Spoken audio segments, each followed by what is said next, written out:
Welcome to a more just and merciful world. I'm Kathy Humphrey, and I serve as the president of Carlow University. On this podcast, we talk to leaders, teachers, artists, science, and historians from around the globe to explore how to bring more justice and mercy in our own world. Today, I am so privileged to have a woman who I admire and I'm grateful that she does the work that she does. Stefani Pashman is here with us today, and Stefani is the CEO of the Allegheny Conference. Stefani, welcome to Carlow. Kathy, it is a true honor to be here with you. And I just want to say equally, I admire your passion, your grace, and what you're bringing to Carlow. Oh, thank you. I want to get started first by just kind of informing our listeners who are around the country and especially our students, what is the Allegheny Conference and what do you try to accomplish with the conference, Stefani? Sure. So Kathy, the Allegheny Conference has actually been around for 8 decades. And for 80 years, we've been bringing together leaders to bring around, to bolster our economy, to strengthen the region, and what I like to say, to build a next generation economy for all. That's so good, the next generation, right? So you're not just looking at what's happening today, you're really trying to make sure that Pittsburgh is strong in the future. And I do think that's something that's pretty awesome that the conference does. Today, let's talk a little bit about, you've done a lot of work with workforce development in your career and Partners to Work and Partners for Work, let's get it right, Kathy Humphrey. And you do a lot of thinking around that topic in the conference. And so as you think about higher education and the impact that we're going to need to make with this new generation of students, what do you think we need to be thinking about as educators? Yeah, I mean, so let me take it back to what the conference thinks about a lot, which is exactly to your point, like what are the big bets that are going to propel this region forward? And so it could be whether it's an economic driver like the robotics sector or the life sciences sector or what we see in advanced manufacturing, or it could be about people, or it could be about the economy. Right now, we're heavily focused on reimagining downtown, so it's positioned for a stronger future. So when we think about talent and workforce development, we think about it inextricably linked to economic development, right? How do we make sure that we are creating jobs here that are good for our communities, that make sense in the fabric of Pittsburgh? And then how do you, the university community and the education community, work with us to think about what our students need to learn and what we're trying to breed so these dynamics work well together? Right. And so as you think about, okay, these are the jobs that nobody's thinking about today. I was listening to a documentary, and it said that that in 10 years, we may not know higher education as it is today. And of course, I hear that and think, well, what does that mean, right? I have ideas about what that means, but from your lens, from what the workplace is going to look like in 10 years, how do you think it's going to be different? And what are you preparing for that difference?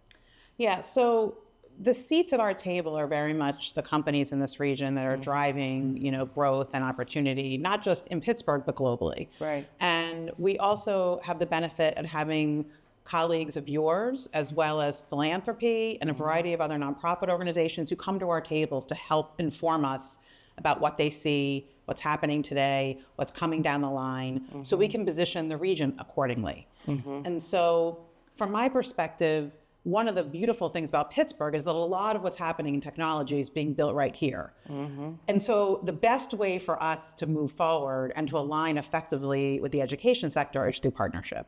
And I'm not an expert to tell you this is the job or this is the job, but what I do know is that each company, each industry needs us to think more customized about their opportunities, right? That AI redefines completely an occupation in banking that's completely different than an occupation that could be on a manufacturing line in a company in Indiana County, right? And so I think the most important thing we can do is lock hands and set tables and think about how we partner to understand what's happening, what the dynamics are in the future, what the needs are, and how we meet those. Absolutely. And when you think about AI, I talk probably about AI at least 2 or 3 times a week. I use AI almost every day, which is different, right, than what we've done growing up. But when you think about the impact of AI, just in general, in what's it going to do for our country, but locally for our city. And I'm trying to tie that with what's it mean for today's student, right? And so when you think about AI from the standpoint of what all of these companies and nonprofits do who are a part of the conference, what do you see? What do you think is going to happen, right? I mean, nobody knows, Stephanie, but what do you think is going to happen, and how do you think it's going to impact? Will we have less corporations? Will more companies merge? Will they partner because they can or they should? What do you think? Yeah, so I heard a speaker recently that I thought was very interesting who said something along the lines of, the AI of today is kind of like somewhere between the Palm Pilot and the BlackBerry. Oh, like wow. we're nowhere near the iPhone of AI, meaning this is still a model that requires extensive evolution and imagination to figure out its applications, its benefits, and how it is going to transform all sectors of the economy, right? So thinking about that, I kind of look at that and say, right, like we're in a bit of a building period here. But what I hear from companies and what I understand from what's going on the ground is each one of them, first of all, you have to put the people first still. It's not about putting the technology first. It's figuring out the intersection between the people and technology and what that's going to mean for institutions and for communities and for companies. And that none of them are really quite sure, right? There's extensive innovation happening right now, and extensive exploration and extensive creativity opportunities that can come in here. And I think that's where Carlo comes in, right? Your students are right on the cusp of being part of a revolution where they can be creative and open their minds, whether it's your students in nursing or your students in any of your disciplines. How do they think about questions that maybe could be answered better so they can be more effective in touching the patient? How do they think about what they could do more efficiently in streamlining systems so they can provide the value that only a person can provide?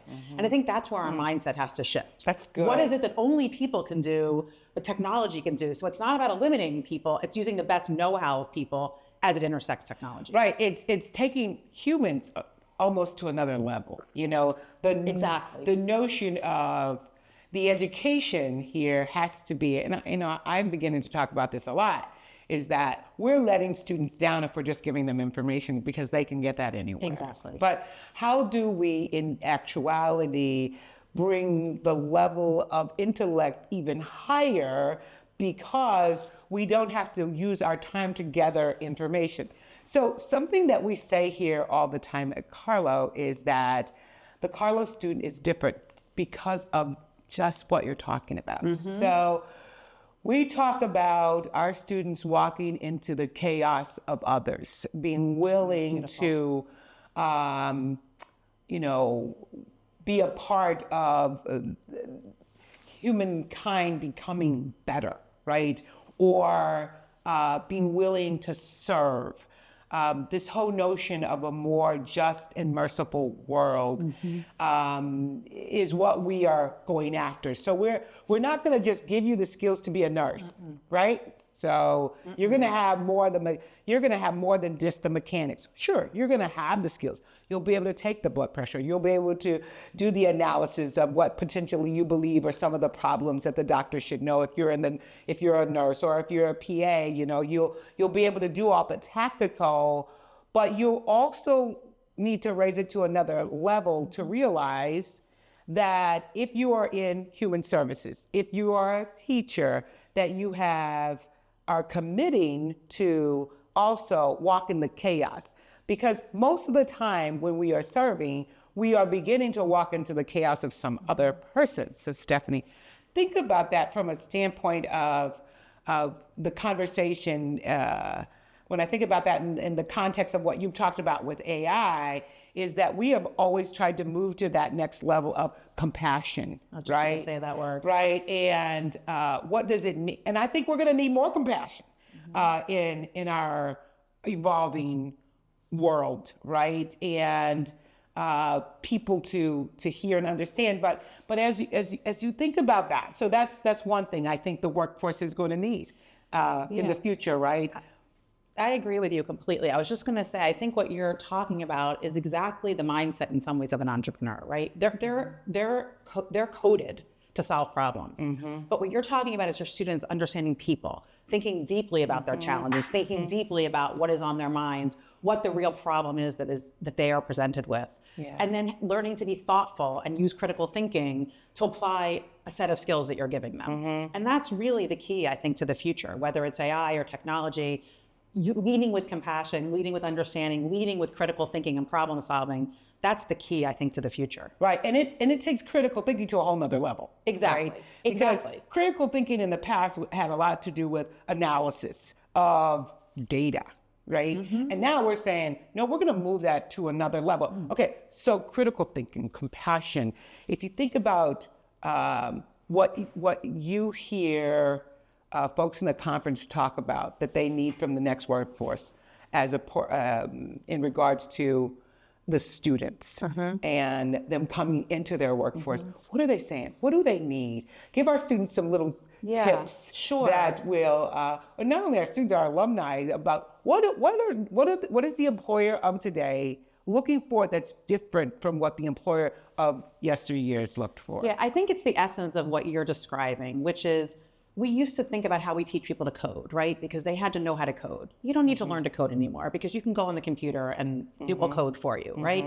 We used to teach people how to do much more mechanical skills that way. And what's happening today is an immense need for people who can look at issues and bring in lots of facts and put them together into solution sets, right? People who have actual ability to grow into leadership positions. One of the things we hear about a lot in Pittsburgh is, why aren't we scaling companies, right? Why do we have a lot of startups here, but they're not scaling? And what we hear about from many companies and entrepreneurs is, we don't have that next generation of leaders. We have the people at the entry level who can make the product and start to get it to market, but to scale it, to grow it, to think about building sales forces and new relationships and supply chain and building out the leadership capacity to develop the folks, and that is a much more sophisticated skill set, right? How do we get next level executive skills? How do we create collaboration where you can put people that are much more unusual bedfellows, let's say, right? Technologists with folks who are trying to solve homelessness like you're talking about, right? How do we put together people in different skill sets to create challenges? So I think we're creating different collisions, different opportunities, and a much more complex kind of need that marries, yes, traditional understanding and education and facts and data, but with softer skills. And that's harder to create. And that I think behooves universities and colleges and all post-secondary institutions to kind of reimagine interdisciplinary education, lots more apprenticeship and working in the field, having an interplay in the workforce so they can think about how they're customizing, evolving, and being ready for that workforce of the future. Right, that's helpful. So you just got this major grant to work on energizing downtown, right? Can we clarify that? It's not a grant. It's not a grant? No. What is it? So it's really a package of public-private funding, developer funding, and a variety of pieces. So it's not necessarily a grant, it's just a package of services from the public and private sector and a variety of funding sources that we assemble. Oh, okay, wonderful, even better. Okay, so what is your ultimate hope that will come of all of that? Look, I envision a downtown that is vibrant and relevant for all people that live in this Pittsburgh region and want to come here.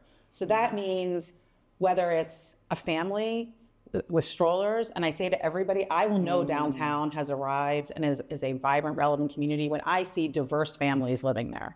Because that means it's safe enough for their kids. That means that we have housing that is affordable for everybody. That means that we have a dog park and a playground, and we have the businesses like a supermarket where they can be served readily. It means that we are building a connection to the business community because they feel comfortable being there in the daytime.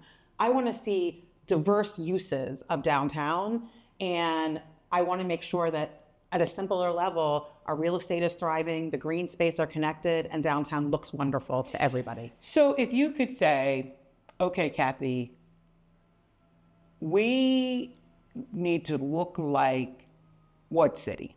Downtown. No city. I want to look like the new Pittsburgh.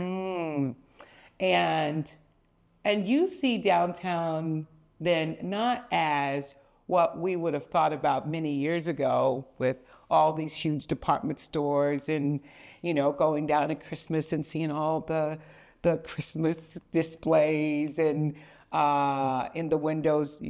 That's not what you're saying. You're saying something very different when you start talking about dog parks and people walking around in strollers, because that was not a part of our past. So you see something very different.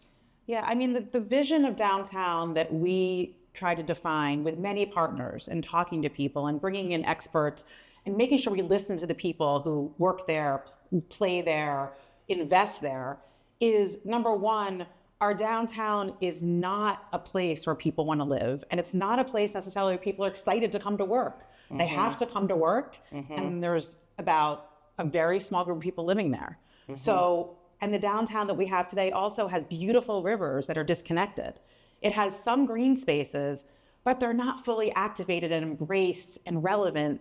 We see students wandering around looking for things to do, right? We see a lot of open real estate, and we see a lot of a lack of real commercial vibrancy and not a defined business corridor that we used to have in the past. The kinds that we're seeing in Lawrenceville, the kinds that we're seeing right next to you in Oakland, right? Right. How do we bring that back to downtown and reimagine it so it is an urban core that is relevant to Pittsburgh in the future? And is there something that you think the higher education enterprise could do to assist with that? Sure. So I'd say a few things. One is, I want to hear that your students went out downtown, right? When I say to my kids, what are you doing tonight? And they're all college students, they're not going downtown. Right? They're going to Oakland. They're going to Lawrenceville. They're staying in the East Liberty area. Downtown isn't vibrant and alive and relevant to them. When I think about what you could do to help your students embrace kind of downtown for play, but also for work, right? How do we make sure that there are businesses there where they can start to train and learn? Are there startup spaces that we provide landing pads for them to create businesses? How do we make sure that there are parks where they want to be? And number one on the list is, I want them to live there, right? I want them to be excited to build their career there and start up there and rent an apartment and eventually buy a condominium and build a life downtown. Right. So that's the next piece, right? So how do we get all, we bring so many students to, and I know you've heard this a million times, Stephanie, but we bring so many students to Pittsburgh every single year. How do we capture a third of them, right? And do you think downtown could be a help in that work? So we capture a half of them now, and we would love to get to 2/3, right? So that's our challenge. Okay. There are several things that I think have been done and could be done better. One is, we've gotten the business community to agree that they're kind of agnostic on who we sell their interns to and who we sell their students to, right? So we've set up programs where in the summer, all the businesses come together and say, take our interns, put them in the Passport program, and figure out how to expose them to the myriad opportunities in Pittsburgh. And if they work at PNC, or they work at Highmark, or they go into one of your startup companies, we're fine with that as long as they build a life here in Pittsburgh and they come back. So we've gotten our business community to open up that concept that they will work together on connecting students to Pittsburgh, no matter where they land. So students should find it easy to get an internship with companies downtown or within the city.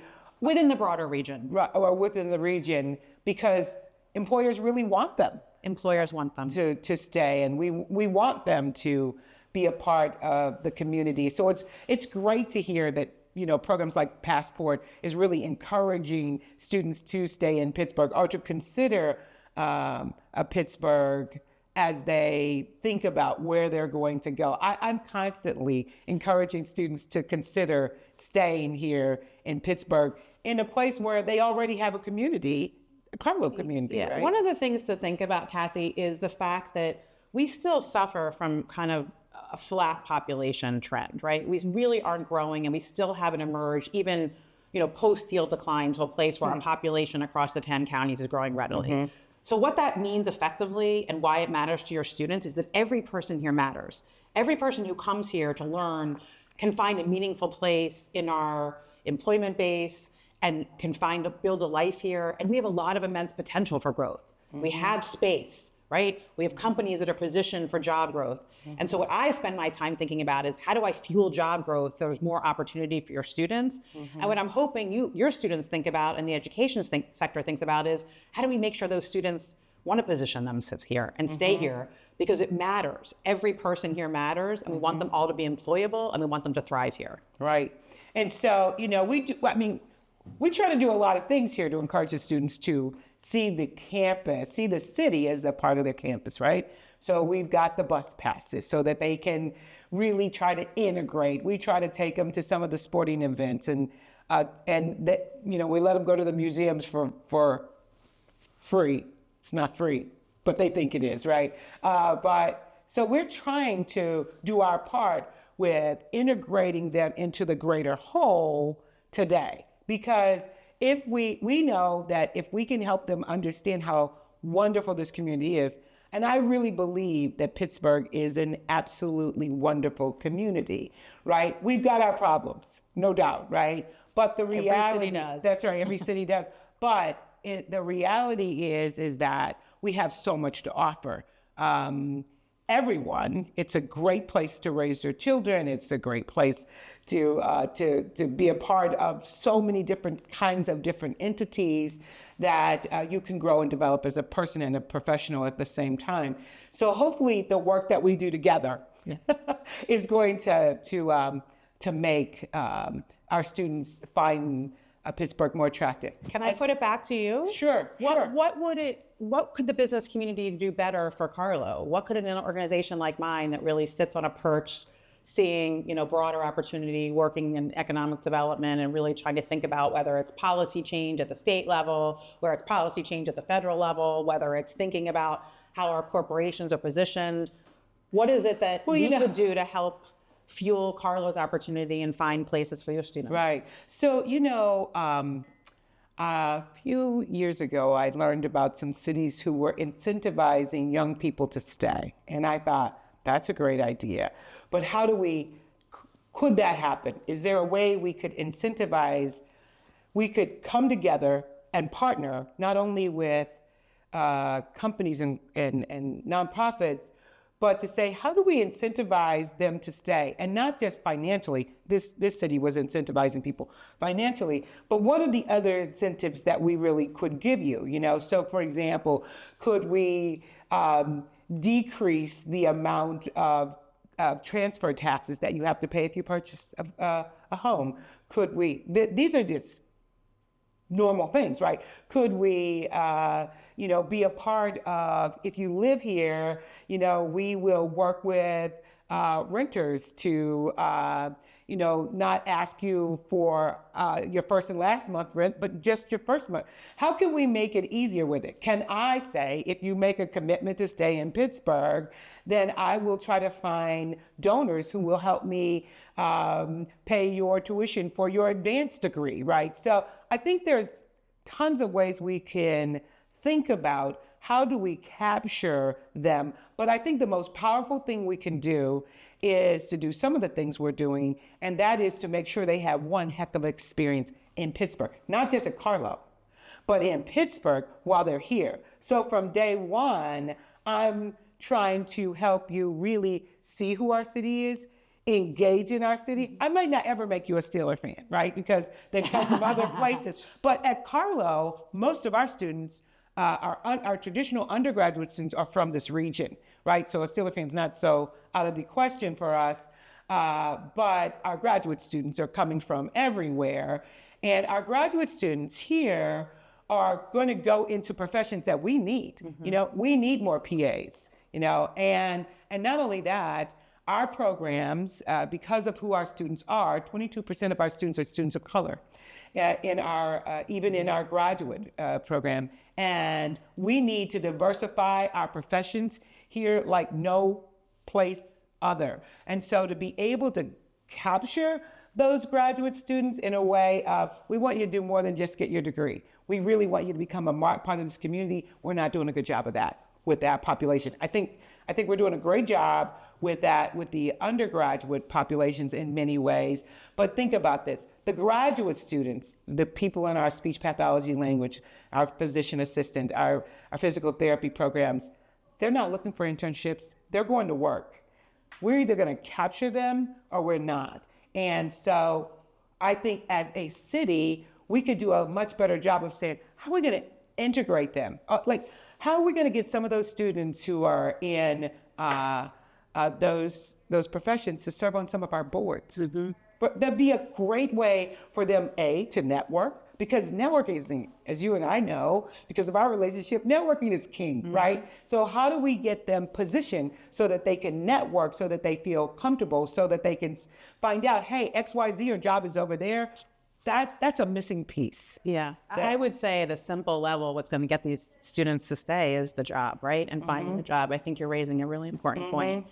And on our end, thinking a lot about this idea of how our growth is inclusive and the jobs are really inclusive, we forge some principles around that when we think about our economic development agenda to make sure that when we're bringing companies here, that the jobs are building, wage growth into the communities, that are bringing benefit to communities and enhancing wealth creation. And so it's not just any job, it's a job that creates giving somebody ability to have a career pathway, that it's giving somebody to have family wealth, that it's giving somebody a chance to have benefits and a strong package from that employer.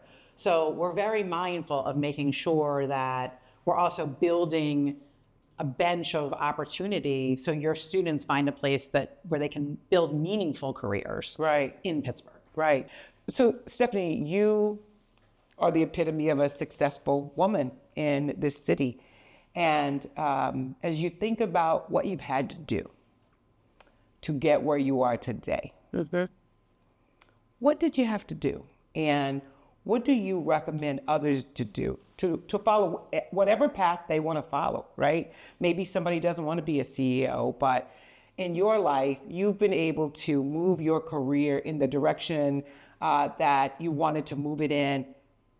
What's the secret sauce? How do you do that? Yeah, so one of the things I would say is that I say yes.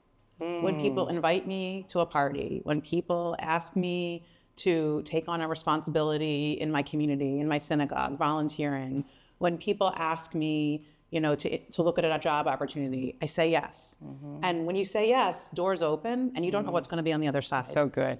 And so it may not be that you want to be sitting where I sit, right? This is not easy work and it's not for everybody. Right. But when you say yes and you see what's possible, you start to explore your place. So that's one of the things I always tell my children and I tell people when asked, just keep your mind open to what's out there for you and look and explore it. The other thing I would say is I look forward in the work, but I don't look forward for me. Meaning I'm not applying for my next job when I'm in my current job. But what I am doing is always looking, as they say in hockey, where the puck is going for my organization and for myself. And I think I became a leader because that's always been my mindset is we did this, but what happens next? A couple of weeks ago when the governor arrived to announce $600 million investment in downtown, my mind was already we got to execute this. We got to build more partners. We got to deliver on this promise. Yes, I can be in the moment, but let's also keep moving towards a better tomorrow. And I think those two dynamics, anybody can benefit from, whether they want to sit in my seat or your seat or a seat in our organizations where they can benefit and help contribute to the greater good that we're both doing. Yes, that's such good advice. I can tell you that I live by that advice myself.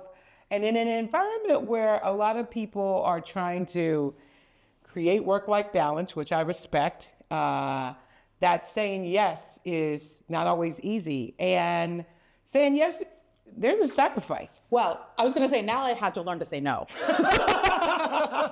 And you probably can relate to that, right? You hit a point in your career when you say, I've said yes enough, maybe I should say no once in a while. Right, but it takes a while to get to that point where you can really do that. Yes. And still keep the momentum going and still making the difference. So you've made a lot of difference for a lot of people as well. And I always say here, my ultimate hope for our students is not that you're just successful, but that you make a significant impact on the places where you stand. And our hope is that you're going to create more justice and you're going to create a world that's more merciful. When you think about that, talk to us about how you either think the conference is doing that work or how you are trying to do that work to make the world more just. Yeah, that's a really challenging question, right? I mean, obviously it starts personally with what I do in my community and with my children and, you know, as a Jewish woman and a variety of pieces in that space. But when I think about it professionally, you know, I think you have to lead with compassion, and it starts with trying to figure out, you know, how I do that and model that for my team. But it also means I'm very mindful of what we bring to Pittsburgh has to be better for Pittsburgh, right? And I talked earlier about whether it's thinking about inclusive growth through our job creation, whether it's about the policy work we're doing federally or at a state level that's actually improving people's lives, and we're thinking about that. But it's also about friction, right? I mean, it takes a lot of negotiation and a lot of collaborative problem solving to make things just, right? And you have to be comfortable with the friction if you're going to think about justice and move towards justice. That's good, because most people are not comfortable with the friction. And I don't remember any time in history where we didn't have to manage friction in order to create justice. And that friction sometimes means that you have to stand up when you stand by yourself. And so I'm just grateful that you are in it to help us create a more merciful and just Pittsburgh. It's a tough time in the world right now around these issues, but I think many of the things we've talked about today really circle us back to, at the end of the day, that's what we're trying to do. We're trying to create a better world. And in all of our actions, at the end of the day, really are guided towards being people who are committed to other people. And that's really the bottom line, just being. So Stephanie, thanks for being with me today. It has been a delight to listen to what you're doing with the conference and how you're leading us to really create a better Pittsburgh. And I can't wait to see what the downtown area ends up being, because folks like you and many, many, many, many others are committed to really revitalizing and energizing our city and our rivers in ways that others could not dream or imagine. Thanks, Stephanie. Thank you, Kathy.